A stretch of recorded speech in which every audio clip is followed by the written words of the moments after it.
Hello friends, कैसे हैं आप सभी। आई होप आप सब बहुत अच्छे होंगे। एंड इसी पॉजिटिव नोट के साथ करते हैं आज के सेशन को start.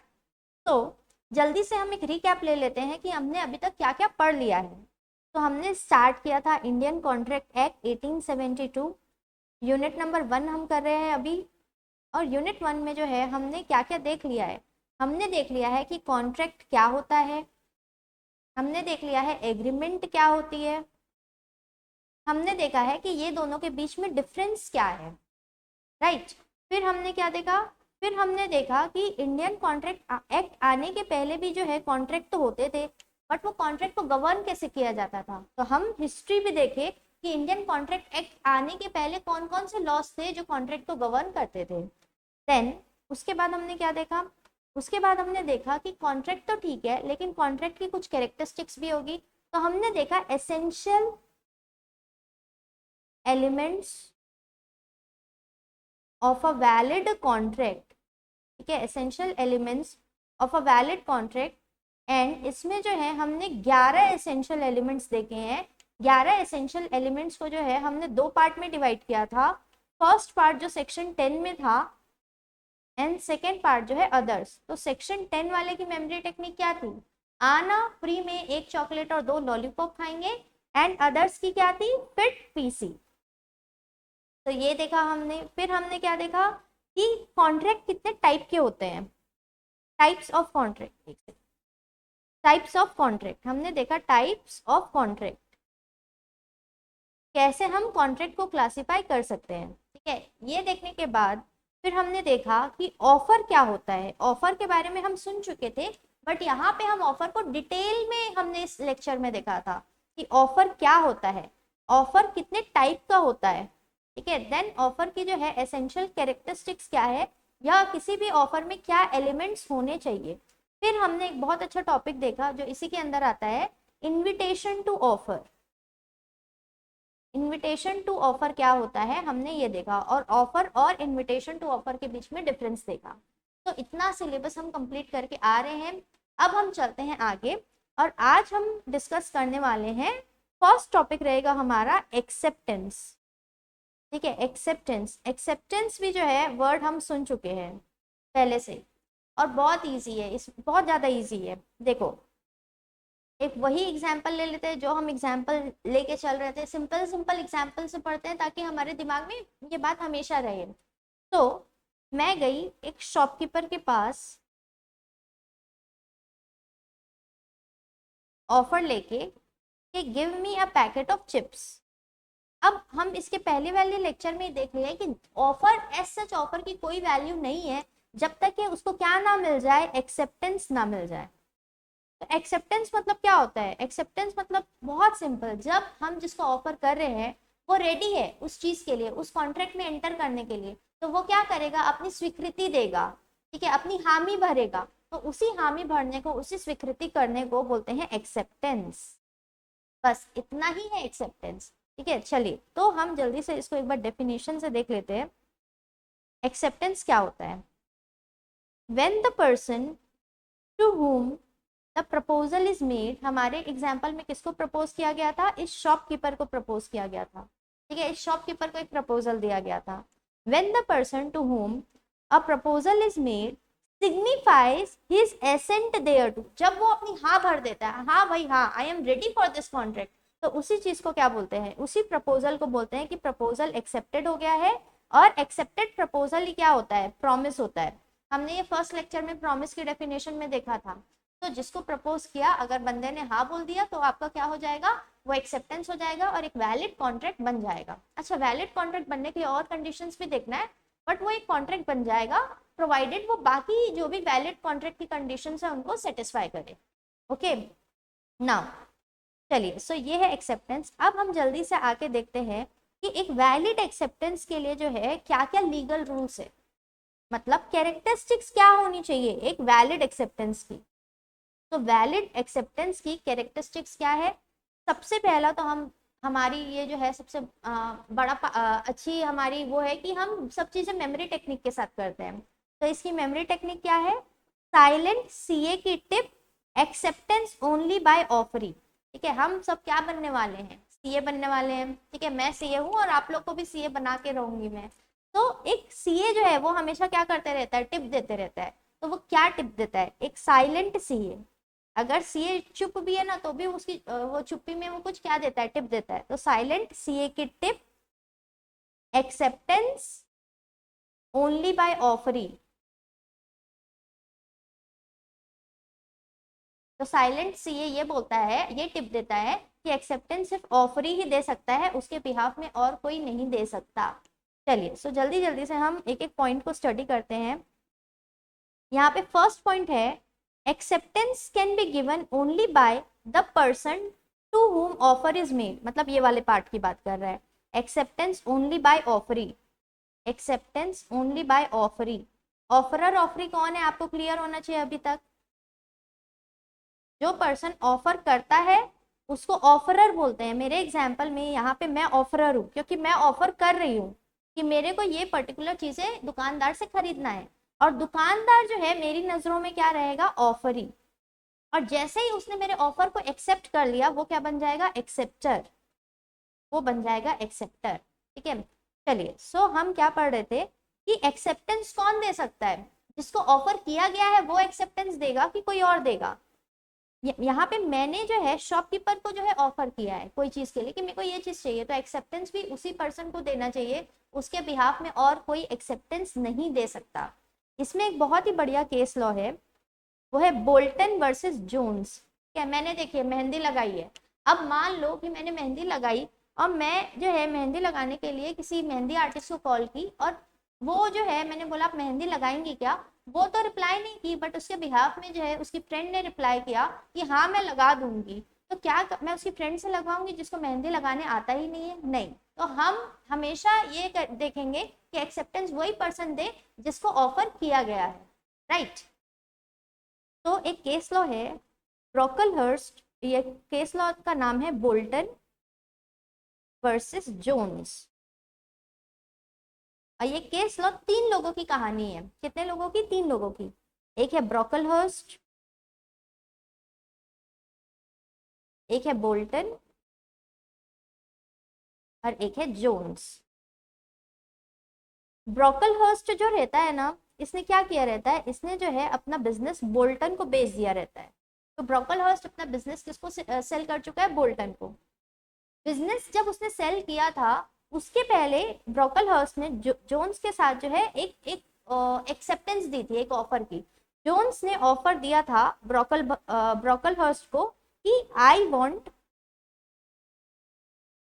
Example 10 kg of sugar, I want 10 kg of sugar. मान लीजिए इनकी प्रोविजन स्टोर है और जोन्स ने जो है ऑफर दिया था ब्रोकलहर्स्ट को कि I want 10 kg of sugar. Brocklehurst ने क्या किया, ये ऑफर हुआ इसको, और उसके ऑफर को एक्सेप्ट करने से पहले इसने अपने बिजनेस को किसको बेच दिया, बोल्टन को बेच दिया। और बोल्टन को इस बात की नॉलेज हो गई, किस बात की नॉलेज, कि जोन्स ने ऐसा कुछ ऑफर किया है। तो बोल्टन ने क्या किया, बोल्टन ने जो है जोन्स को वो माल भेज दिया, जो 10 kg शुगर था ना उसने भेज दिया जोन्स को। तो अब मेरे को बताइए क्या जोन्स को यहाँ पे पेमेंट करना चाहिए कि नहीं चाहिए। ठीक है, लॉ की नजर से देखिए उसको पेमेंट करना चाहिए कि नहीं करना चाहिए, नहीं करना चाहिए, नो। उसको माल एक्सेप्ट करना चाहिए क्या, एक्सेप्ट नहीं करना चाहिए, ना ही उसको पेमेंट करना चाहिए। उसका रीजन क्या है, ऑफर किसको किया गया था, ऑफर ब्रोकलहर्स्ट को किया गया था। तो एक्सेप्टेंस कौन करेगा, एक्सेप्टेंस भी यही करेगा। इसने एक्सेप्टेंस नहीं की, इसने एक्सेप्टेंस करने से पहले क्या किया, अपने बिजनेस को बोल्टन को बेच दिया। तो ऑफर तो बोल्टन को नहीं किया गया था, तो बोल्टन कैसे उसको एक्सेप्ट करके परफॉर्म कर सकता है। तो यहाँ पे बोल्टन को परफॉर्मेंस नहीं करना था क्योंकि वो इस चीज के लिए जो है केपेबल ही नहीं है, ऐसे ऑफर को वो एक्सेप्ट ही नहीं कर सकता जो उसको नहीं किया गया है, राइट। तो ये है केस बोल्टन वर्सेस जोन्स का, राइट। ओके सो ये है एक्सेप्टेंस कौन देगा, हमेशा वही देगा जिसको ऑफर किया गया है। अब आगे सेकेंड पॉइंट बोलता है acceptance must B absolute and unqualified. Acceptance हमेशा एब्सोल्यूट होनी चाहिए, अनक्वालिफाइड होनी चाहिए, मतलब अनकंडीशनल एक्सेप्टेंस, अनकंडीशनल एक्सेप्टेंस। याद अगर आप मेरे साथ साथ में रिवाइज कर रहे होंगे अगर, तो आपको ये पता होगा कि जब मैं ऑफर पढ़ा रही थी ना तो मैं आपको ये बता के आ रही हूँ कि ऑफर में भी कंडीशनल, ऑफर में कंडीशंस हो सकती है। मैं ऐसी कंडीशन लगा सकती हूँ कि मैं अपने घर को रेंट में देने के लिए रेडी हूँ, प्रोवाइडेड तुम उसमें जो है नॉनवेज कुक नहीं करोगे। या फिर मैं अपनी जमीन आपको देने के लिए रेडी हूँ, प्रोवाइडेड आप वहां पे फैक्ट्री नहीं लगाओगे। या मैं आपको सामान बेचने के लिए रेडी हूँ, प्रोवाइडेड आप मेरे को जो है इतना अमाउंट जो है एडवांस में दोगे। जब तक आप एडवांस नहीं दोगे तब तक के मैं आपको माल सप्लाई नहीं करूंगी। सो ऑफर में कंडीशंस लगाई जा सकती है, but acceptance should always be unconditional. Acceptance कैसी होनी चाहिए? Always unconditional, without any condition. तो अगर आपको ऑफरर बोल रहा है कि मैं आपको जो है ये घर किराए से देने के लिए रेडी हूँ, प्रोवाइडेड आप मेरे को 50,000 रुपये सिक्योरिटी डिपॉजिट दो, ठीक है, मैं आपको रेंट दे दूंगा, रेंट में घर दे दूंगा, बट प्रोवाइडेड आप मेरे को 50,000 सिक्योरिटी डिपॉजिट दो। ये ऑफरर ऐसा कर सकता है, लेकिन एक्सेप्टर क्या कंडीशन लगा सकता है क्या कि नहीं ठीक है आप रेंट में दे दो बट मैं आपको 50,000 नहीं 25,000 दूंगा? ऐसा एक्सेप्टर नहीं कर सकता। या तो वो पूरा का पूरा एक्सेप्ट करे ऑफर को या वो रिजेक्ट कर दे, वो कंडीशन नहीं लगा सकता है। तो कंडीशन लगाने का पावर किसके पास है? सिर्फ ऑफरर के पास। और अगर एक्सेप्टर ने कंडीशन लगा दी तो इसको बोलते हैं कंडीशनल एक्सेप्टेंस। इसको बोलते हैं कंडीशनल एक्सेप्टेंस। और ये माना जाता है, अगर आप कंडीशनल एक्सेप्टेंस दे रहे हो इसका मतलब माना जाता है कि आप फ्रेश ऑफर कर रहे हो। अब ये माना जाएगा कि ये जो पर्सन है, मान लो ये ए है और ये बी है, तो अब ये माना जाएगा अगर इसने कंडीशनल एक्सेप्टेंस दी तो ये माना जाएगा कि बी अब फ्रेश ऑफर कर रहा है ए को। ठीक है, बी किसको फ्रेश ऑफर कर रहा है? ए को, कि मेरे को आपका घर रेंट से चाहिए 25,000 रुपए सिक्योरिटी डिपॉजिट के साथ। तो कंडीशनल एक्सेप्टेंस जो है नहीं हो सकता। कंडीशनल एक्सेप्टेंस अगर आप कर रहे हैं तो उसको एक फ्रेश ऑफर ही माना जाएगा, ओरिजिनल ऑफर वहीं पे ही खत्म हो जाएगा जैसे ही आपने कंडीशनल एक्सेप्टेंस की। चलिए, सो ये सेकंड पॉइंट है। थर्ड पॉइंट है same as offer acceptance must be communicated. जैसे ऑफर का कम्युनिकेशन होना जरूरी है वैसे ही एक्सेप्टेंस का कम्युनिकेशन होना भी जरूरी है। इसमें भी एक केस लॉ है हमारे पास, Brogden versus metropolitan railway company. Okay, Brogden versus metropolitan railway company, ये केस लॉ क्या बोलता है?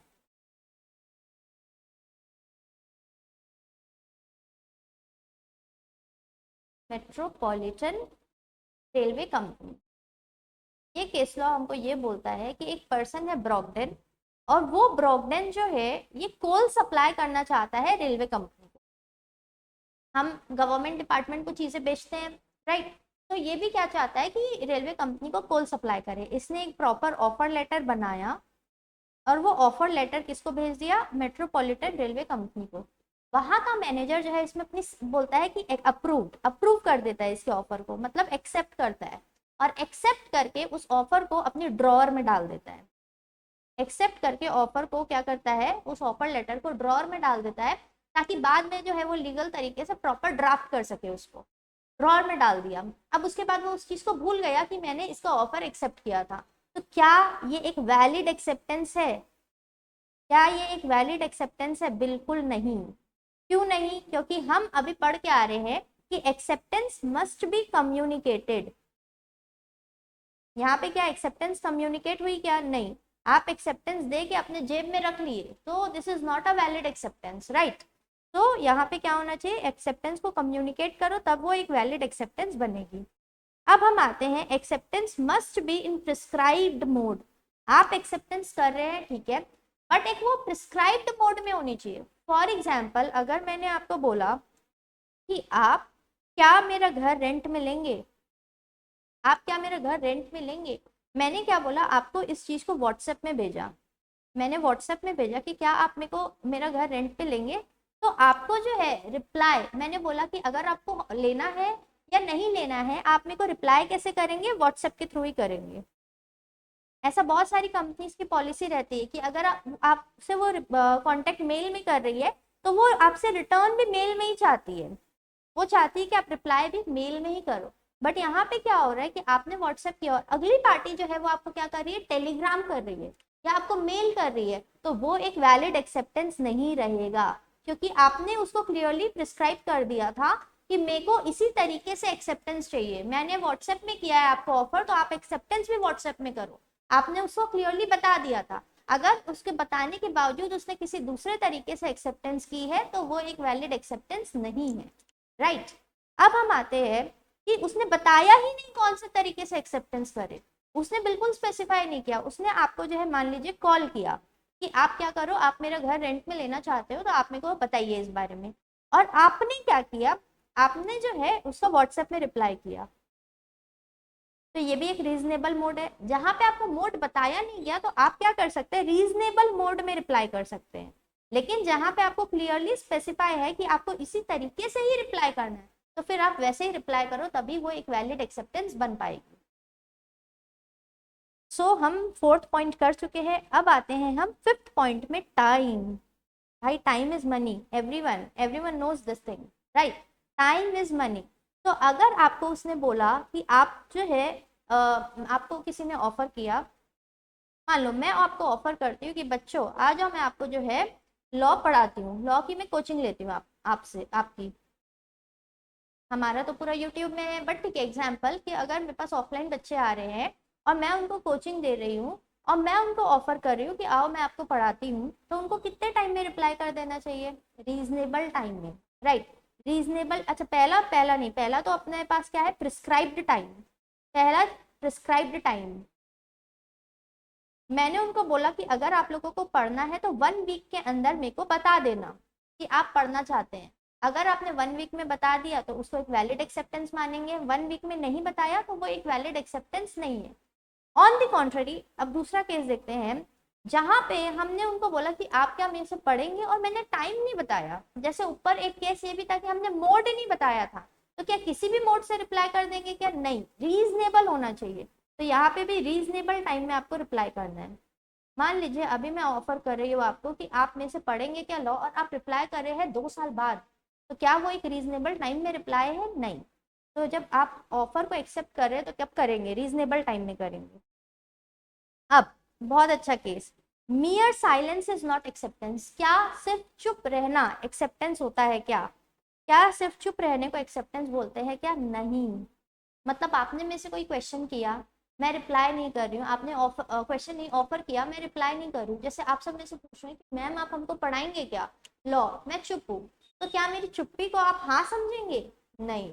तो आप चुप्पी को चुप्पी ही समझिए, उसको कुछ मत समझिए, ना हाँ ना ना। तो उस चीज को हम कब समझेंगे कि सामने वाली पार्टी एक्सेप्ट करिए, जब वो अपने एक्शन से या वर्ड्स से ये बता रही है कि हाँ हाँ मैं इस ऑफर को एक्सेप्ट करती हूँ। तो यहाँ पे क्या है, सिर्फ चुप रहना, मियर साइलेंस इज नॉट एक्सेप्टेंस। यहाँ पे एक केस हुआ, देखो इसको पढ़ते हैं साथ में, मियर silence is not acceptance until and unless offeree has in the previous indicated by his conduct that silence is acceptance.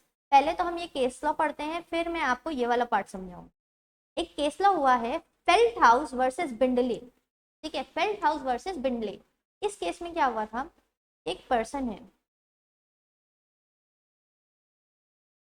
पर एक को ले लेते हैं ए, और ये कहानी है मामा भांजे की, ठीक है, ए और बी। तो ए जो है ना ये है मामा, और उसका नेफ्यू है बी, ये है भांजा और नेफ्यू। ये चाचा भी हो सकता है, तो इसको अंकल ही ले ले क्या, क्योंकि नेफ्यू में तो मामा और चाचा दोनों हो सकते हैं, तो ये अंकल है और उसका नेफ्यू है बी, राइट। इसमें क्या होता है ना, अंकल अपने नेफ्यू को बोलता है कि एक काम करना कि मेरे को तुम्हारा एक जो है हॉर्स, नेफ्यू हॉर्स डीलर होता है, और बोलता है हॉर्स डीलर होता है, तो ए बोलता है कि मेरे को तुम्हारा एक हॉर्स बहुत पसंद आ गया है, उसको मेरे लिए अलग रख लेना, उसको किसी और को बेचना मत। बी ना हाँ बोलता है ना ना बोलता है, बी चुप रहता है। और बी अपने सर्वेंट को, मान लो उसके सर्वेंट का नाम है एस, बी अपने सर्वेंट एस को डायरेक्शन देता है कि एक काम करना, ये जो हॉर्स मामा को पसंद आया है उसको अलग रख लेना, उसको बेचना मत। बट सर्वेंट भूल से उस हॉर्स को ले जाके बेच देता है। सर्वेंट क्या करता है, भूल से उस हॉर्स को बेच देता है। तो अब यहाँ पे अंकल को पता चलती है ये बात, तो अंकल जो है, A the uncle B the nephew के ऊपर केस करना चाहते हैं। तो क्या वो कर सकते हैं, द आंसर इज नो, वो केस नहीं कर सकते, नो नो नो। क्यों नहीं कर सकते, क्योंकि बी नेफ्यू, भले नेफ्यू ने उसको अलग रखा दिया था, लेकिन क्या नेफ्यू ने कुछ कम्युनिकेशन की थी कि अपनी एक्सेप्टेंस की, हाँ या नहीं बोला था क्या, नहीं बोला था।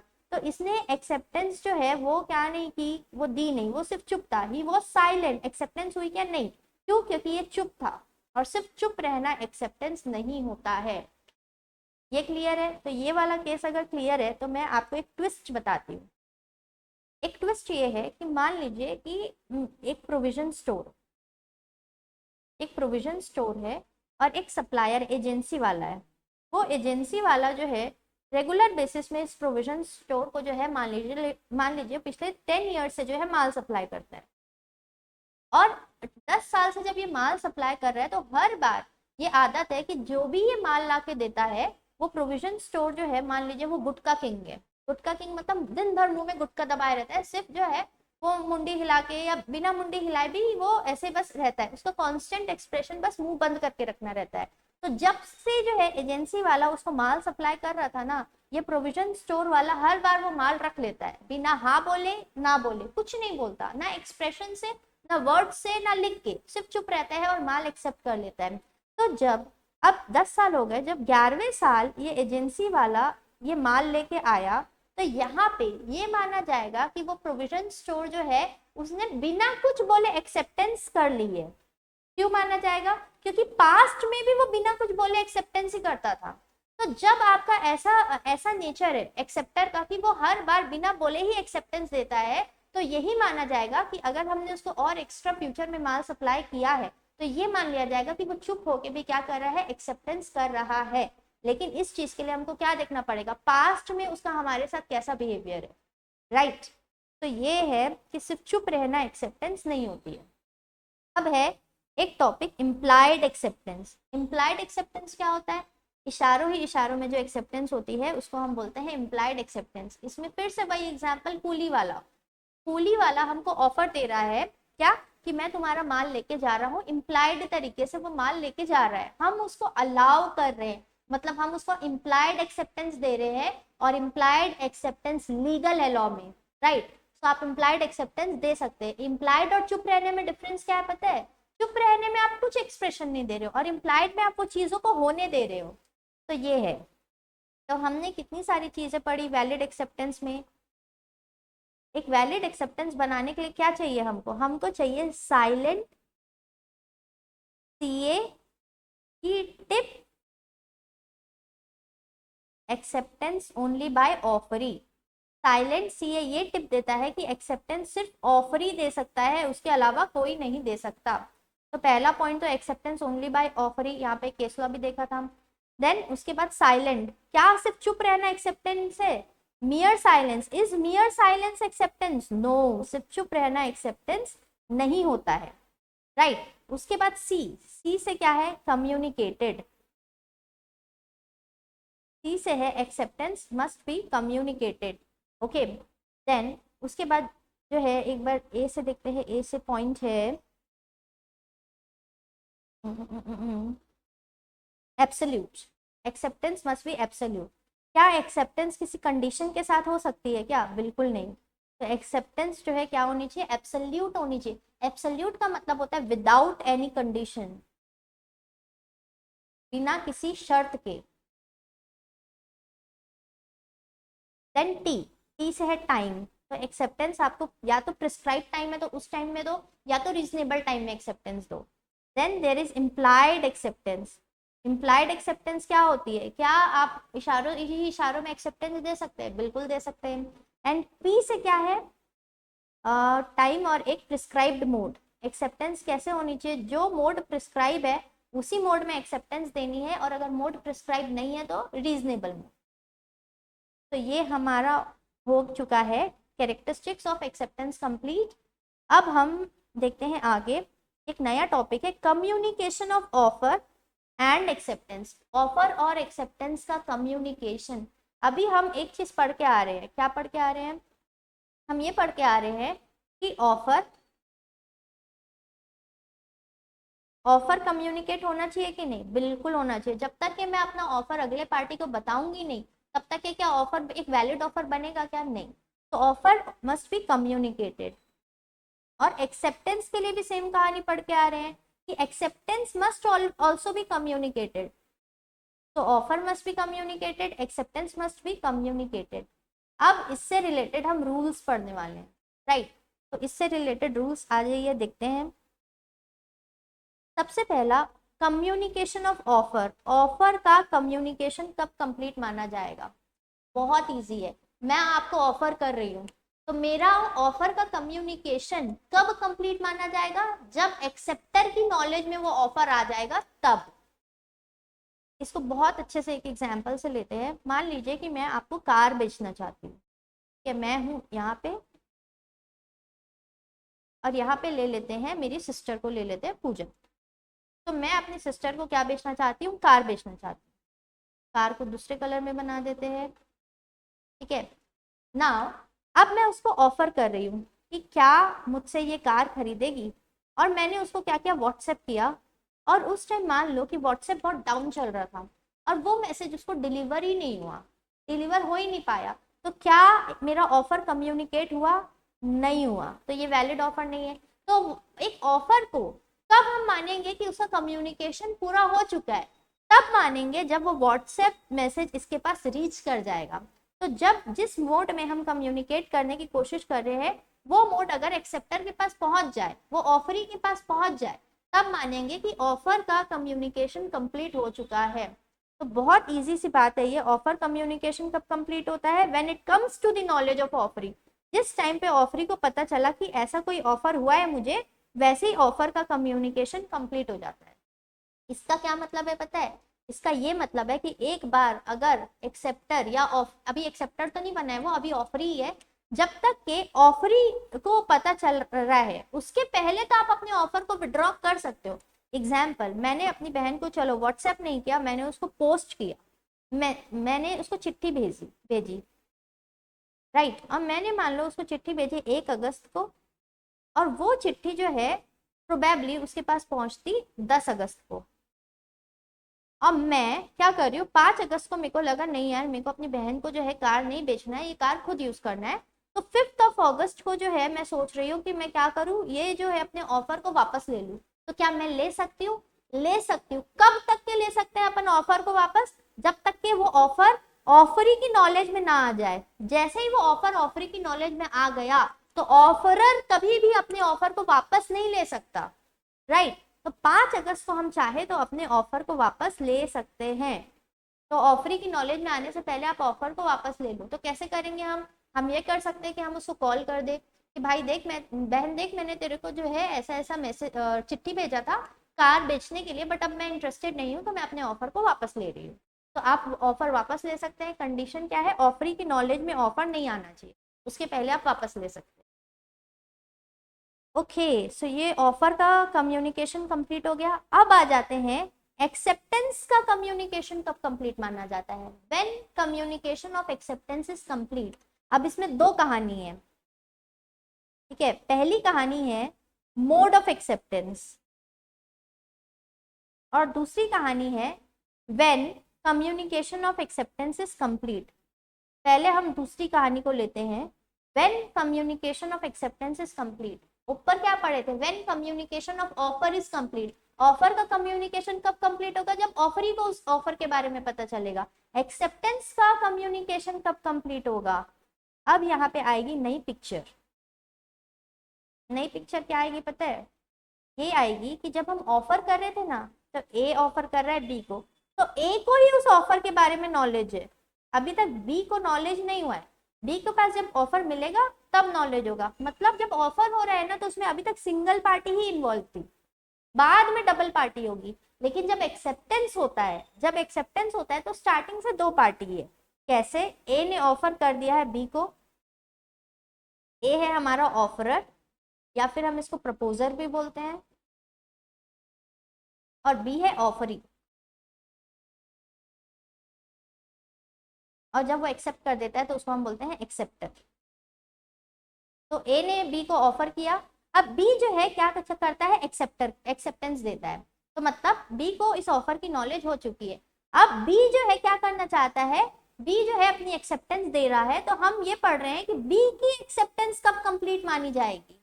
बी की एक्सेप्टेंस कब कंप्लीट मानी जाएगी? अब यहाँ पे 2 लोग पिक्चर में आ चुके हैं, ए भी आ चुका है और बी भी आ चुका है। तो अब एक्सेप्टेंस कब कंप्लीट मानी जाएगी, तो ये दोनों पार्टी के हिसाब से हम देखते हैं। कौन है दोनों पार्टी, एक पार्टी है ए और दूसरी पार्टी है बी, राइट। ए जो कि ऑफरर है, बहुत ध्यान से सुनिएगा इसको, ए जो कि ऑफरर है उसके लिए एक्सेप्टेंस की कम्युनिकेशन तब कंप्लीट मानी जाएगी। मान लीजिए कि एक्सेप्टर जो है ये हाँ बोल रहा है चिट्ठी लिख के, पोस्ट करके हाँ बोल रहा है, तो जैसे ही एक्सेप्टर मतलब बी ने चिट्ठी पोस्ट कर दी, जाके वो लेटर बॉक्स जो रहता था, अभी होता है कि नहीं पता नहीं, बट वो लेटर बॉक्स में उसने चिट्ठी डाल दी, वैसे ही ए के लिए कम्युनिकेशन ऑफ एक्सेप्टेंस कंप्लीट हो जाएगी। ठीक है, ए के लिए कब कंप्लीट होगी, जैसे बी के पावर से वो चिट्ठी गई, बी ने एक्सेप्टेंस दी थी कि हाँ हाँ मैं ये कार लेने के लिए रेडी हूँ, बी ने एक्सेप्टेंस अपनी दी, वो चिट्ठी की उसकी पावर से जा चुकी है, चिट्ठी उसने पोस्ट कर दी, तो ए के लिए कम्युनिकेशन ऑफ एक्सेप्टेंस कंप्लीट हो जाएगी। कंप्लीट जैसे ही बी की चिट्ठी जो है बी के हाथ से गई, और बी के लिए एक्सेप्टेंस की कम्युनिकेशन कब कंप्लीट होगी, बी के लिए, बी क्या है, बी है ऑफरी या बी है एक्सेप्टर, तो इसके लिए कम्युनिकेशन ऑफ एक्सेप्टेंस कब कंप्लीट मानी जाएगी, जैसे ही ये क्या करता है, ये चिट्ठी पोस्ट करता है, और ए के लिए पोस्ट कर दी इसने चिट्ठी, और ए को मिलने से पहले, मतलब मान लो इसने चिट्ठी पोस्ट की थी 10 तारीख को, ठीक है, जैसे 10 तारीख को इसने पोस्ट की, तो ए के लिए तो वही कम्युनिकेशन ऑफ एक्सेप्टेंस कंप्लीट मान ली जाएगी। इसका मतलब ये है कि ये मान लिया जाएगा कि ए को नॉलेज मिल चुकी है कि एक्सेप्टेंस हो चुकी है, जबकि अभी तक उसके पास चिट्ठी आई नहीं है। मान लिया जाएगा कि ए को उस एक्सेप्टेंस की नॉलेज हो चुकी है, और अब ए चाह के भी जो है क्या नहीं कर सकता, इस कॉन्ट्रैक्ट से पीछे नहीं हट सकता, क्योंकि यहाँ पे ए के अकॉर्डिंग ऑफर भी हो चुका है, एक्सेप्टेंस भी हो चुका है, ऑफर एक्सेप्टेंस दोनों हो चुका है ए के लिए। लेकिन बी के लिए एक्सेप्टेंस कब कंप्लीट माना जाएगा, जब बी ने चिट्ठी लिखी मान लीजिए 10 तारीख को, और वो ए को पहुंची 20 तारीख को, तो जिस दिन बी के पास ए के पास जो है एक्सेप्टेंस की चिट्ठी पहुंची, उसके जस्ट थोड़े टाइम पहले तक जो है, थोड़े टाइम पहले तक भी अगर बी चाहे तो क्या कर सकता है, अपनी एक्सेप्टेंस वापस ले सकता है। तो बी के लिए जो है एक्सेप्टेंस की कम्युनिकेशन तब कंप्लीट मानी जाएगी जब ए के पास वो चिट्ठी पहुंच जाए, जब ए के पास वो चिट्ठी पहुंच जाए। तो क्लियर हुआ। तो इस पार्ट में बच्चों को बहुत डाउट होता है, एक्सेप्टर के लिए कब कंप्लीट है और ऑफरर के लिए एक्सेप्टेंस का कम्युनिकेशन कब कंप्लीट है। तो मैं ऑफरर हूँ, फिर से एक बार, मैं ऑफरर हूँ, आप एक्सेप्ट कर रहे हो, तो आपने एक्सेप्ट करके अपनी चिट्ठी डाली, अपना मैसेज डाला, जैसे ही आपने डाला, मैं ऑफरर के लिए कम्युनिकेशन ऑफ एक्सेप्टेंस कंप्लीट, मेरे लिए ऑफर भी हो गया, एक्सेप्टेंस भी हो गया। बट आपके लिए कम्युनिकेशन ऑफ एक्सेप्टेंस कब कंप्लीट माना जाएगा, जब वो मेरे पास पहुंचेगा, जब वो चिट्ठी मेरे पास पहुंचेगी, तब आपके लिए वो एक्सेप्टेंस का कम्युनिकेशन कंप्लीट माना जाएगा, राइट। तो ये है कम्युनिकेशन ऑफ एक्सेप्टेंस। तो हम ये पार्ट कर चुके कि when communication of acceptance is complete, इसको हम नीचे से एक बार देख भी लेते हैं यहाँ पे। When communication of acceptance is complete as against proposer, proposer मतलब ऑफरर, ऑफरर के लिए कब कंप्लीट माना जाएगा, when it communication is put into in the course of transmission, जैसे ही इस चिट्ठी को पोस्ट कर दिया to the proposer so as to be out of the power, अब एक्सेप्टर की पावर के बाहर है उस चिट्ठी को विड्रॉ करना, तो प्रपोजर के लिए, जो ऑफरर है उसके लिए कम्युनिकेशन ऑफ एक्सेप्टेंस कंप्लीट। और एक्सेप्टर के लिए कब कंप्लीट होगी, एक्सेप्टर के लिए when it comes to the knowledge of proposer, right. अब हम बढ़ते हैं आगे, दूसरा पार्ट है मोड्स ऑफ एक्सेप्टेंस। आप एक्सेप्टेंस किस तरीके से दे सकते हो, तो बाय एक्ट, कुछ करके एक्सेप्टेंस देना, it may be oral, it may be written, it may be by acting और मेकिंग साइंस। तो एक्ट मतलब यहाँ पे जो है, जो वर्ड्स के द्वारा होती है वो, और इम्प्लाइड एक्सेप्टेंस भी आती है यहाँ पे, राइट। अब दूसरा तरीका है by omission to do something, कुछ ना करके एक्सेप्टेंस देना। ये कुछ ना करके एक्सेप्टेंस देना क्या होता है, फॉर एग्जाम्पल मैं जो है एक ऐसा एग्जाम्पल दे रही हूँ, देखो एक चीज याद रखना, जब हम offer plus acceptance equals to agreement पढ़ते हैं ना, तो ये लीगल चीजों का भी हो सकता है, इलीगल चीजों का भी हो सकता है, क्योंकि यहाँ पे लीगल एनफोर्सेबिलिटी होना जरूरी नहीं है, ठीक है। तो हम वो एक ऐसा एग्जाम्पल लेते हैं, मान लीजिए कि एक पर्सन है जो कि बहुत प्रख्यात क्रिमिनल है, राजू, ठीक है। अब राजू एक क्राइम कर रहा था, और वो क्राइम करते हुए जो है उसको मान लो रजनी ने देख लिया, रजनी ने उसको क्राइम करते हुए देख लिया और रजनी इसके खिलाफ जो है विटनेस बनने वाली थी कोर्ट में। तो राजू जो बोलता है रजनी को कि मैं तेरे को जो है 10,000 रुपए दूंगा, मेरे खिलाफ जो है तू कोर्ट में विटनेस मत बनना। ठीक है, ये क्या ये क्या कॉन्ट्रैक्ट है क्या? नहीं, ये कॉन्ट्रैक्ट नहीं है, क्योंकि ये लीगली आप नहीं कर सकते हो। विटनेस को रिश्वत देना लीगल होता है क्या? नहीं होता है। ये सिर्फ एक एग्रीमेंट तक ही रहेगा, ये कॉन्ट्रैक्ट कभी नहीं बनेगा। तो ये राजू ने जो है क्या क्या रजनी को 10,000 रुपए दिया कि आप क्या करना, तुम मेरा विटनेस बन के मत आना, और रजनी नहीं आती है। तो रजनी ने एक्सेप्टेंस दी है। कैसे एक्सेप्टेंस दी है? कुछ ना करके एक्सेप्टेंस दी है, by omission to do something. Omission मतलब कुछ चीज नहीं करना, कुछ ना करके। ओमिट करना बोलते हैं ना, किसी चीज को छोड़ दो, तो किसी चीज को छोड़ करके उसने क्या की है? एक्सेप्टेंस दी है। तो यहाँ पे आप एक्सेप्टेंस कैसे देते हो? कुछ ना करके आप एक्सेप्टेंस देते हो, फोरबियरेंस बोलते हैं उसको, राइट। तो एक्सेप्टेंस कुछ करके एक्सेप्टेंस दी जा सकती है बाय एक्ट, कुछ ना करके एक्सेप्टेंस दी जा सकती है, या कंडक्ट के द्वारा एक्सेप्टेंस दी जा सकती है। मान लीजिए कि हम रेलवे स्टेशन में खड़े हैं और वहां पे वेइंग मशीन होती है, सबने देखा होगा। तो हम क्या करते हैं, जल्दी से जो है अपने पेरेंट्स से सिक्का लेते हैं, उसमें डालते हैं और अपना वेट जानते हैं, राइट। और या फिर हम क्या करते हैं, कोई बस जा रही है तो बस के ऊपर चढ़ते हैं हम, तो क्या हमको वहाँ रीजन बताना पड़ेगा कि हम बस के ऊपर क्यों चढ़े हैं या वेइंग मशीन के ऊपर क्यों चढ़े हैं? नहीं, क्योंकि ऑब्वियसली जब अपन वेट मशीन जो रहती है उसके ऊपर चढ़ रहे हैं तो हमको हमारा वेट जानना है। बस के ऊपर चढ़ रहे तो हमको एक जगह से दूसरी जगह ट्रेवल करना है। तो हम एक्सेप्टेंस और किस तरीके से दे सकते हैं? अपने कंडक्ट के द्वारा। कंडक्ट मतलब आप अगर कोई एक्शन कर रहे हो जिससे क्लियरली समझ में आ रहा है कि बस आपको ऑफर कर रही है एक जगह से दूसरी जगह पहुंचाने के लिए, और आप उस ऑफर को एक्सेप्ट कर रहे हो कैसे? बस में चढ़ के।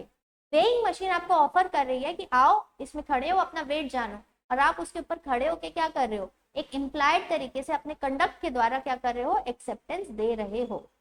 तो ये है हमारा मोड्स ऑफ एक्सेप्टेंस। तो हमने क्या क्या देख लिया? हमने ये देख लिया, देखो जल्दी से हम फिर से देखते हैं। हमने ये देख लिया कि जो ऑफर होता है उसका कम्युनिकेशन कब कंप्लीट माना जाता है? कब कंप्लीट माना जाता है? When it comes to the knowledge of offeree, जैसे ऑफरी को पता चला ऑफर का कम्युनिकेशन कंप्लीट, देन एक्सेप्टेंस जो रहता है उसका कम्युनिकेशन कब कंप्लीट माना जाता है? एक्सेप्टेंस का कम्युनिकेशन कब कंप्लीट माना जाता है? दो लोग हैं यहाँ पे। अब यहाँ पे दो पार्टी है, सबसे पहली पार्टी है ऑफरर, दूसरी पार्टी है ऑफरी। और अगर वो एक्सेप्ट कर लेती है हमारा ऑफर को तो वो एक्सेप्टर भी बन जाती है, राइट। तो ऑफरर के लिए तो तब कंप्लीट मान लिया जाएगा communication of acceptance as soon as ये चिट्ठी पोस्ट हो गई, एज सून एज एक्सेप्टर की पावर से जो है उसने हाँ लिखा और हाँ पोस्ट कर दिया तो उसकी पावर से बाहर जा चुका है, तो ऑफरर के लिए एक्सेप्टेंस कंप्लीट मान लिया जाएगा। और जो एक्सेप्टर है उसके लिए कब कंप्लीट माना जाएगा? जैसे उसने चिट्ठी पोस्ट की और जब वो चिट्ठी ऑफरर के पास पहुंचेगी तब जाके उसके लिए एक्सेप्टेंस कंप्लीट माना जाएगा, राइट। फिर हमने क्या पढ़ा? हमने पढ़ा मोड्स ऑफ एक्सेप्टेंस। तो मोड्स ऑफ एक्सेप्टेंस में क्या है? कुछ एक्ट करके हम एक्सेप्टेंस दे सकते हैं, या फिर कुछ ओमिट करके, ओमिशन करके भी हम एक्सेप्टेंस दे सकते हैं, कुछ ना करके, या फिर हम अपने कंडक्ट के द्वारा भी एक्सेप्टेंस दे सकते हैं। हम ये पढ़ चुके हैं ना, एक्सेप्टेंस इम्प्लाइड भी होती है, राइट, ऑफर भी इम्प्लाइड होता है। चलिए, सो अब हम जो है कुछ डिफरेंट केसेस देखने वाले हैं। देखो ये नोट्स की सबसे बेस्ट बात ये ना कि सब चीजें जो है बुक में बहुत थोड़ा जो है ना इधर उधर फेंकी हुई लिखी हुई है, और कुछ चीजें जो है बहुत बार एक्स्ट्रा रिपीट कर करके लिखी गई है, तो बच्चे क्या होते हैं? कंफ्यूज होते हैं। तो इसीलिए मैंने ये नोट्स बनाया, और इसको मैंने प्रिंटेड फॉर्म में भी, देखो प्रिंटेड फॉर्म ऑफ नोट्स का क्या होता है ना कि आप बुक से कॉपी पेस्ट करके आप वो करते हैं, बट मैंने लिख के बनाया तो मैंने पहले पूरा उसको एनालाइज किया, फिर जो जो मेरे को इंपॉर्टेंट चीजें लगी वो मैंने इजी लैंग्वेज में जो है अपनी ही लैंग्वेज में उन चीज़ों को लिखा है। तो इसलिए जो है मेरे को ये नोट से पढ़ाना बहुत कंफर्टेबल लगता है। चलिए, सो अब देखते हैं डिफरेंट केसेस। पहला है, अगर टेलीफोन से आप कॉन्ट्रैक्ट बना रहे हैं, क्या हम टेलीफोन से कॉन्ट्रैक्ट कर सकते हैं? बिल्कुल कर सकते हैं। तो अगर मान लो टेलीफोन से कॉन्ट्रैक्ट कर रहे हैं, मैं आपको ऑफर कर रही हूँ कि आप क्या मेरे नोट्स मुझसे बाय करेंगे, ये मेरा ऑफर है, राइट। और मैं आपको कॉल करके बोल रही हूँ और आप हाँ बोल रहे हैं, उसके पहले लाइन क्या हो जाती है? कट जाती है। मान लीजिए कि मौसम बहुत खराब है या किसी भी वजह से जो है लाइन जो है ना क्या हो जाती है? ड्रॉप हो जाती है, कॉल ड्रॉप हो जाता है। तो क्या वो कॉल ड्रॉप हो गया और आपने हाँ बोला, वो हाँ मैंने सुना नहीं, तो क्या ये एक वैलिड कॉन्ट्रैक्ट बन पाएगा? नहीं। तो क्या आप मेरे ऊपर केस कर सकते हैं क्या? मैंने तो हाँ बोल दिया था, मैंने एक्सेप्टेंस दे दी थी, मतलब कॉन्ट्रैक्ट तो बन चुका था, लेकिन मैम ने सप्लाई नहीं किया मेरे को टाइम से, तो इसलिए मेरे लॉ में मार्क्स कम आए। नहीं, आप नहीं कर सकते, क्योंकि वहां पे क्या हो गया था, कॉल ड्रॉप हो गया था, मैंने आपकी एक्सेप्टेंस जो है सुनी नहीं थी। तो इस केस में क्या करना चाहिए, इस केस में फिर से कॉल करना चाहिए और फिर से जो है कॉन्ट्रैक्ट फॉर्म करना चाहिए। चलिए अब दूसरा देखते हैं, कम्युनिकेशन ऑफ स्पेशल कंडीशंस।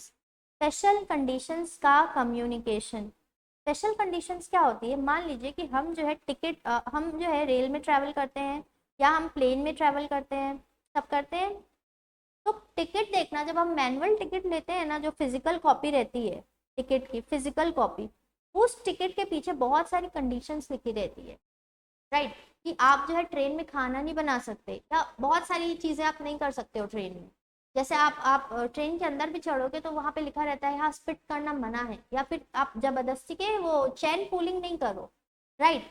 तो क्या कोई पर्सन जो ट्रैवलर है, क्या ये बोल सकता है क्या कि मैंने तो ये कंडीशन पढ़ी नहीं थी इसलिए मैं यहाँ खाना बनाने बैठ गया, इसलिए मैं स्टोव लेके आया, मेरे को तो ये कंडीशंस की नॉलेज थी नहीं, तो इसलिए मैं खाना बना रहा हूँ। तो क्या वो ऐसी बात बोल सकता है कि नहीं बोल सकता? नहीं बोल सकता। क्यों नहीं बोल सकता? उसके पीछे रीजन है स्पेशल कंडीशंस। उसके पीछे रीजन है स्पेशल कंडीशंस।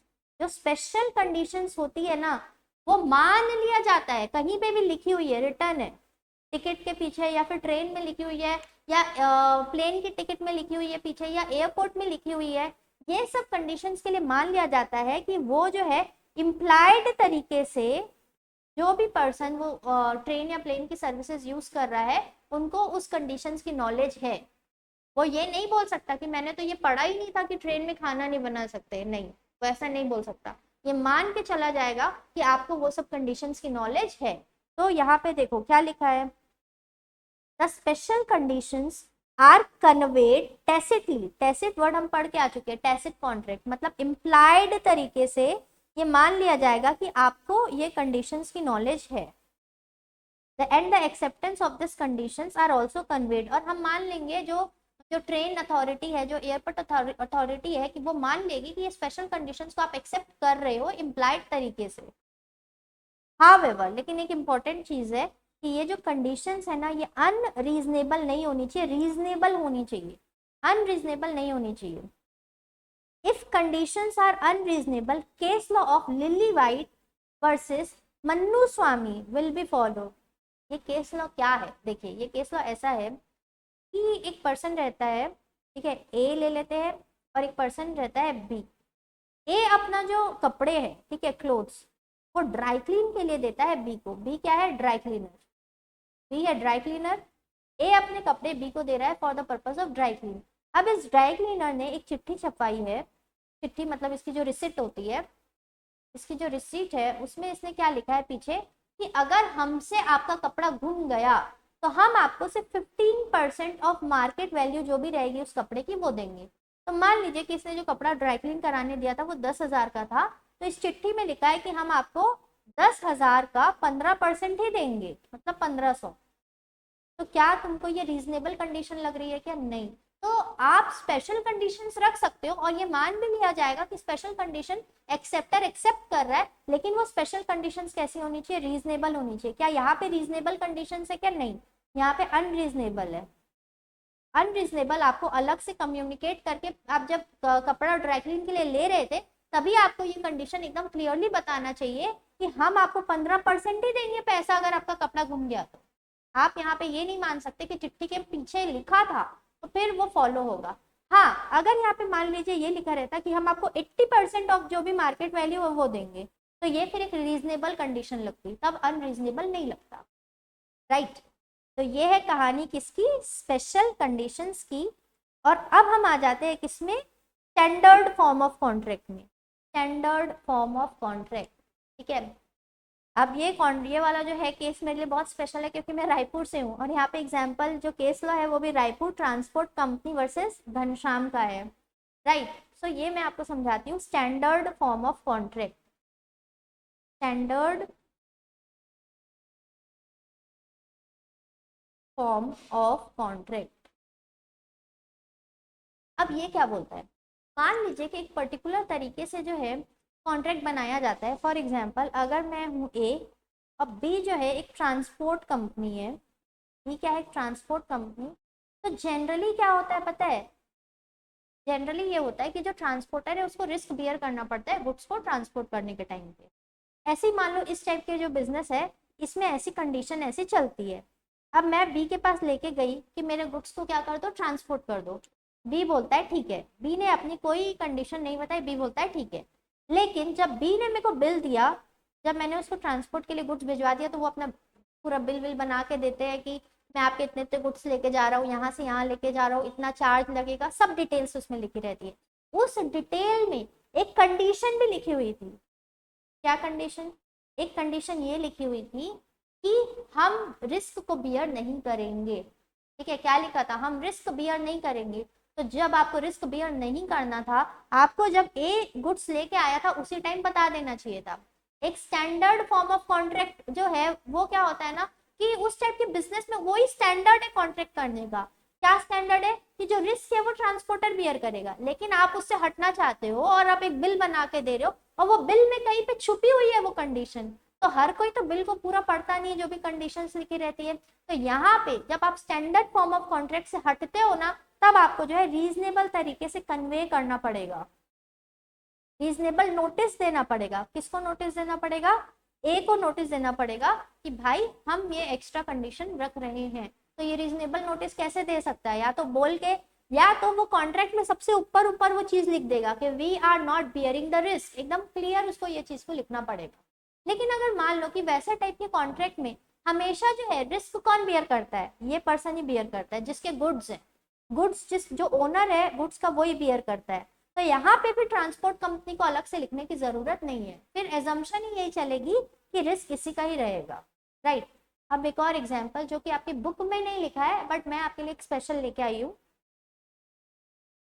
मान लो कि मैं जो है अपना ही नाम लिखती हूँ मैं, और एक कंपनी के साथ जो है मेरा कॉन्ट्रैक्ट है। ठीक है, और जब हम किसी बड़ी कंपनी के साथ कॉन्ट्रैक्ट करते हैं, मान लीजिए ये public limited company, public company है, पब्लिक लिमिटेड कंपनी है, तो मैं इसके साथ जब कॉन्ट्रैक्ट करती हूँ ना, तो everything is return, return based होता है कॉन्ट्रैक्ट। तो अब ये कॉन्ट्रैक्ट हमारे, मान लीजिए कि हमारे हम लोग जो है सालों से जो है मैं इस कंपनी को क्या सप्लाई करती हूँ, रॉ मटेरियल सप्लाई करती हूँ। सालों से मैं इस कंपनी को रॉ मटेरियल सप्लाई करती हूँ, और हमारा कॉन्ट्रैक्ट जो है वैसे चलते हुए आ रहा है, पूरी टर्म्स एंड कंडीशंस ऐसी लिखी रहती है और हर बार मैं इसको साइन करती हूँ।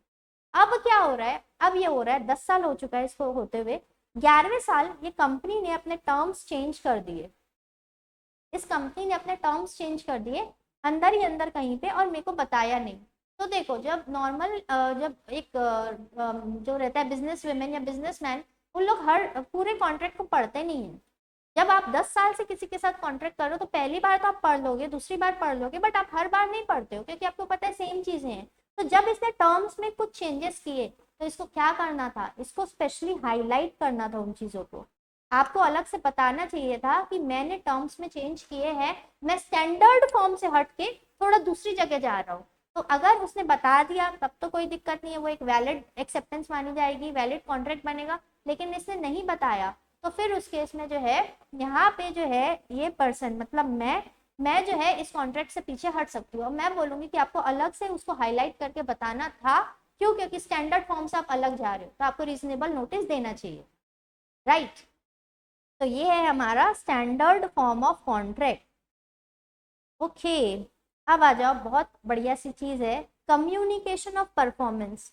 क्या परफॉर्मेंस का कम्युनिकेशन करना पड़ेगा, क्या परफॉर्मेंस का कम्युनिकेशन करना पड़ेगा, इसका ये मतलब है, क्या मैं किसी से अगर अपने घर का राशन मंगा रही हूँ कॉल करके, मैं प्रोविजन स्टोर वाले भैया को कॉल कर रही हूँ, तो ये मैं हूँ, और ये जो है मान लो कि ये कोई मार्ट है, ठीक है, उस मार्ट में मैं कॉल कर रही हूँ कि मेरे को सामान भिजवा देना। तो मैंने उसको ऑफर किया, उसने एक्सेप्टेंस कुछ नहीं दी, उसने जो है हाँ वाह कुछ नहीं बोला, उसने परफॉर्मेंस कर दी डायरेक्ट, मतलब उसने डायरेक्ट मेरे को सामान भेज दिया। तो क्या परफॉर्मेंस को ही एक्सेप्टेंस मान सकते हैं क्या, हाँ मान सकते हैं। लेकिन इसमें एक ट्विस्ट है। ट्विस्ट क्या है, ट्विस्ट ये है कि अगर मैं ऑफरर, अगर ऑफरी को ये बोलूं कि देखो मैं तुमको ऑफर कर रही हूँ कि मेरे को ये माल चाहिए, अगर तुम मेरे ऑफर को एक्सेप्ट कर रहे हो तो पहले मेरे को बताओ, first inform your acceptance,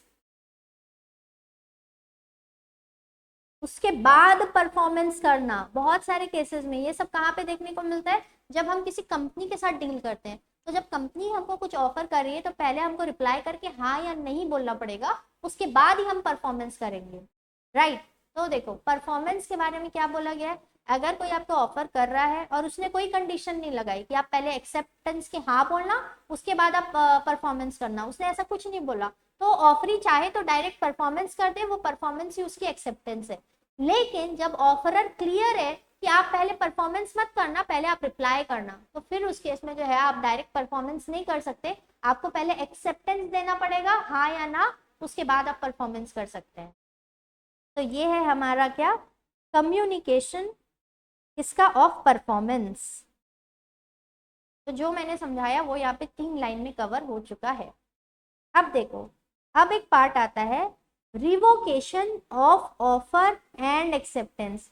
offer and acceptance का रिवोकेशन, ठीक है, revocation, what do you mean by revocation?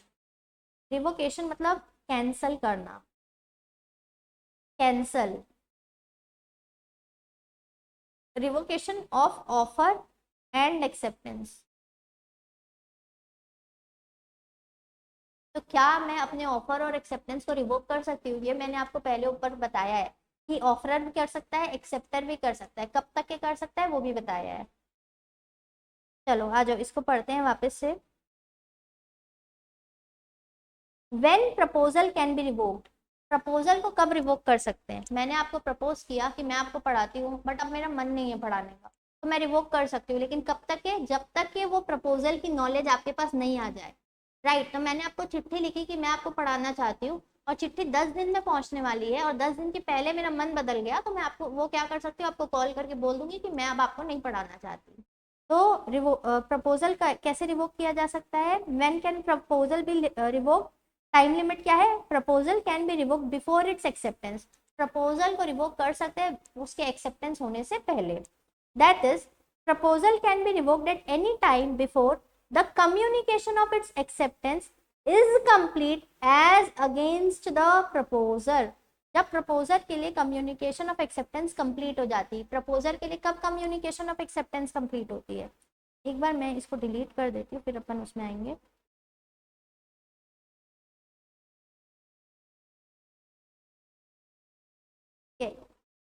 A, B, ए है ऑफरर, बी है ऑफरी।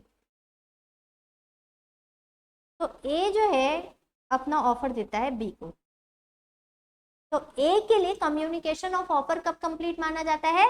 जब बी की नॉलेज में आ जाइए, अभी हम पढ़ के आ चुके हैं ऊपर, जब बी की नॉलेज में आएगा तब कम्युनिकेशन ऑफ ऑफर कंप्लीट। तो बी की नॉलेज में आएगा ना, मान लो हमने 10 तारीख को चिट्ठी लिखी, 20 को इसको पहुंचेगी, तो उसकी चिट्ठी उसके पास पहुंचने से पहले आप क्या करो, अपने ऑफर को वापस ले लो, अपने ऑफर को क्या कर दो, रिवोक कर दो, राइट। तो ये है ऑफर या प्रपोजल का रिवोकेशन। अब देखते हैं एक्सेप्टेंस का रिवोकेशन कैसे किया जाएगा। Acceptance can be revoked, time limit, and acceptance can be revoked at any time before it comes to the knowledge of proposer. Very easy. मान लो बी ने एक्सेप्टेंस दी मेरे को, बी ने मेरे को 20 तारीख को उसको चिट्ठी मिली मेरे ऑफर की, 21 तारीख को वो बोला ठीक है मैं रेडी हूँ, 21 तारीख को उसने चिट्ठी पोस्ट कर दी और वो चिट्ठी मान लो मेरे को पहुंचने वाली है 31 तारीख को। तो मेरे पास 31 तारीख को पहुंचने वाली है मान लो 12 बजे, तो 12 बजे के पहले 12 o'clock के पहले वो जब भी चाहे क्या कर सकता है, बी जब भी चाहे अपनी एक्सेप्टेंस को रिवोक कर सकता है। एक्सेप्टेंस और ऑफर को रिवोक करने का मतलब समझ में आ रहा है कि अब वो कॉन्ट्रैक्ट नहीं बनेगा। ऑफर करने वाले ने अगर ऑफर वापस ले लिया तो खत्म बात, कोई कॉन्ट्रैक्ट नहीं बनेगा। एक्सेप्टर जो है, एक्सेप्टेंस करने वाले भी ने भी अपनी एक्सेप्टेंस वापस खींच ली, तो अब वो कॉन्ट्रैक्ट नहीं बनेगा। तो एक्सेप्टर कब तक के अपनी वापस खींच सकता है? ऑफरर की नॉलेज में आने से पहले, जब ऑफरर को चिट्ठी मिलेगी उसके पहले वो अपनी एक्सेप्टेंस रिवोक करके निकल जाए, राइट। और रिवोक क्यों करता है इंसान? जनरली इसलिए करता है, मान लो मन बदल गया, या मैंने ऑफर किया था आपको कि 10,000 रुपए में जो है मैं अपना मान लो अपना फोन आपको बेच रही हूँ, बट मेरे को वही फोन के लिए 15,000 रुपए में ग्राहक मिल गया, तो मैं आपकी नॉलेज में आने से पहले अपने ऑफर को वापस ले लूँगी, राइट। और एक्सेप्टर भी यही है कि उसको मान लो कहीं से सस्ती डील मिल गई तो वो ये वाली जो अपनी एक्सेप्टेंस दिया रहेगा उसको वापस ले लेगा और वो कहीं और जाके डीलिंग कर लेगा। तो ये केस है। अब देखते हैं when communication of revocation is complete. देखो अभी अपन क्या पढ़ रहे पता है, ऊपर ऊपर जो पढ़ के आ रहे हैं ना वो ये पढ़ के आ रहे हैं, टाइम लिमिट पढ़ रहे हैं हम कि हम revoke when proposal can be revoke, किस टाइम लिमिट में कर सकते हैं। यहाँ पे भी हम एक्सेप्टेंस जब रिवोक कर रहे हैं उसकी टाइम लिमिट देख रहे हैं कि कब तक कर सकते हैं। और यहाँ पे क्या पढ़ रहे हैं पता है, अब आप रिवोक कर दिए, ठीक है, आपने रिवोक कर दिया तो रिवोक कैसे करोगे, कुछ कम्युनिकेट करके करोगे। जैसे हमारे एग्जाम्पल में हमने चिट्ठी लिखी थी कि मेरे को आपको ऑफर कर रही हूँ मैं अपनी गाड़ी आपको बेचूंगी, तो मेरे को रिवोक करना है। तो मान लो मैं क्या कर रही हूँ, फोन कर रही हूँ आपको। सेम यहाँ पे भी उसने पोस्ट किया था बट बाद में उसको आपको रोकना था तो वो क्या कर रहा है, आपको फोन कर रहा है, राइट। तो वो फोन करके अपनी क्या कर रहा है, अपनी जो भी ऑफर या एक्सेप्टेंस को वापस ले रहा है। तो यहाँ पे हम क्या पढ़ने वाले हैं कि ये रिवोकेशन जो हम कम्युनिकेट कर रहे हैं फोन के द्वारा वो कंप्लीट कब मानी जाएगी, रिवोकेशन की कम्युनिकेशन कब कंप्लीट मानी जाएगी। दोनों में डिफरेंस समझ में आ रहा है। यहाँ पे हम क्या पढ़ रहे हैं, प्रपोजल जो है वो प्रपोजल कब तक रिवोक कर सकते हो, ये टाइम लिमिट पढ़ रहे कि आप कब तक रिवोक कर सकते हो। रिवोक तो कर दिए ठीक है, लेकिन यहाँ पे हम क्या पढ़ रहे हैं कि उसकी कम्युनिकेशन, अगर आपने रिवोक कर दिया तो उसकी कम्युनिकेशन आपको करना पड़ेगा, तो वो कम्युनिकेशन कब कंप्लीट मानी जाएगी, राइट।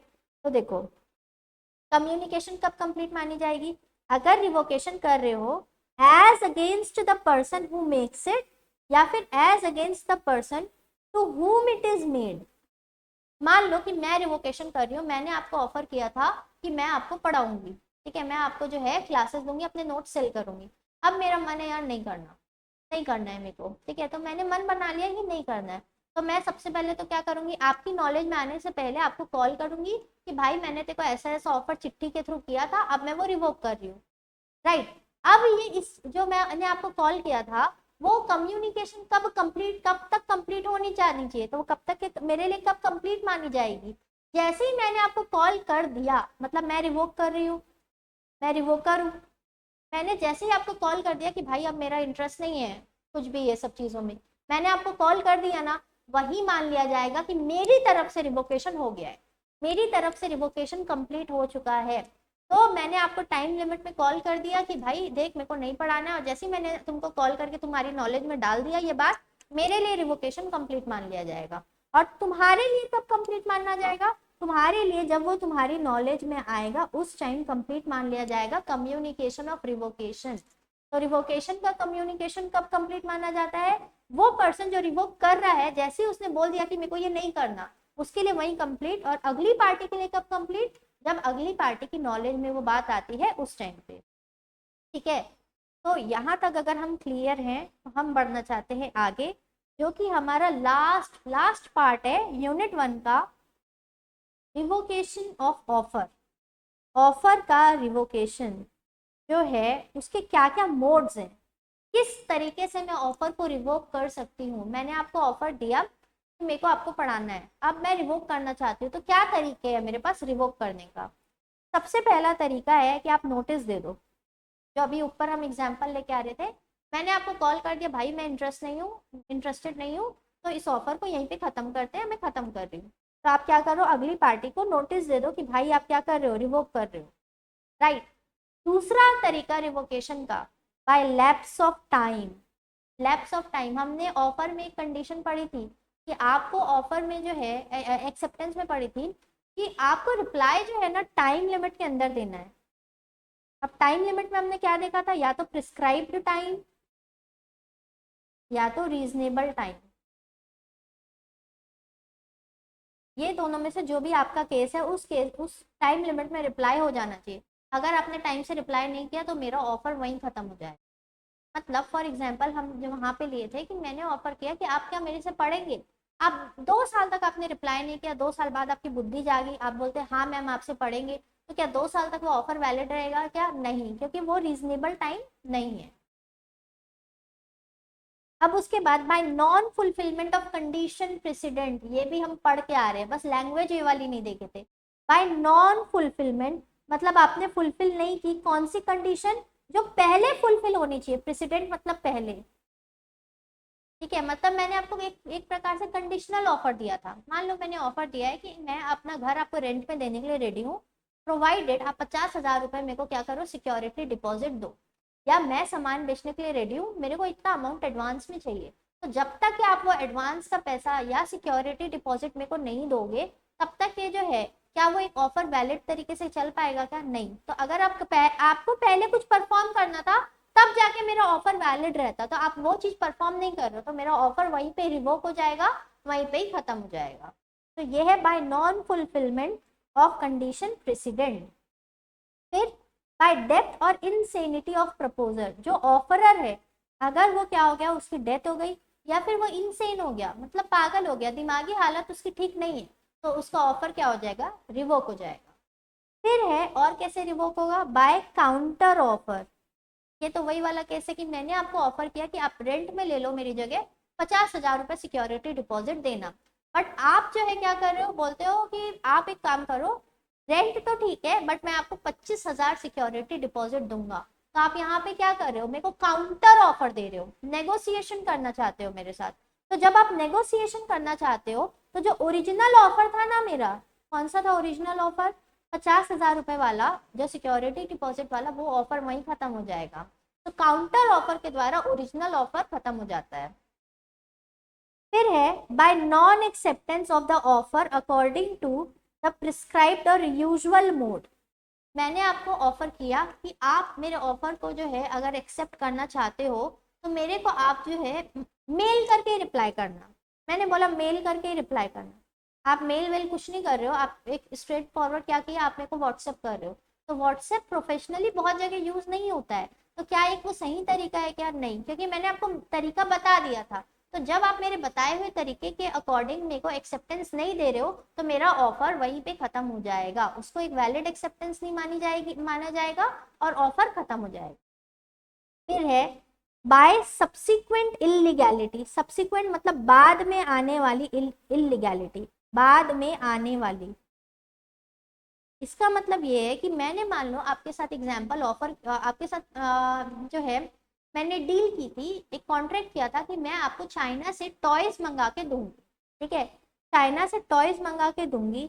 जब मैंने आपके साथ डीलिंग की थी तब चाइना के साथ हमारी कोई ट्रेड वॉर कुछ नहीं चल रहा था, तब तो इजी था आपके लिए टॉय मंगा के देना, वो एक वैलिड कॉन्ट्रैक्ट था। बट बाद में क्या हुआ कि चाइना के साथ जो है हमारा ट्रेड वॉर चालू हो गया, राइट। बाद में क्या हुआ, ट्रेड वॉर चालू हो गया, तो बाद में चाइना के साथ डीलिंग करना इंडियन गवर्नमेंट ने क्या कर दिया, बैन कर दिया। मतलब वो चीज अब क्या हो गई, इलीगल। तो पहले कोई चीज लीगल थी, बाद में इलीगल हो गई। तो वो ऑफर जो किया था ना मैंने आपको कि मैं आपको चाइना से टॉय मंगा के देने वाली हूँ, वो ऑफर भी मेरा क्या हो जाएगा, रिवोक हो जाएगा। क्यों रिवोक होगा, क्योंकि सब्सिक्वेंट इलीगैलिटी आ चुकी है। बहुत इंपॉर्टेंट पार्ट है, इसे बहुत बार क्वेश्चन पूछते हैं।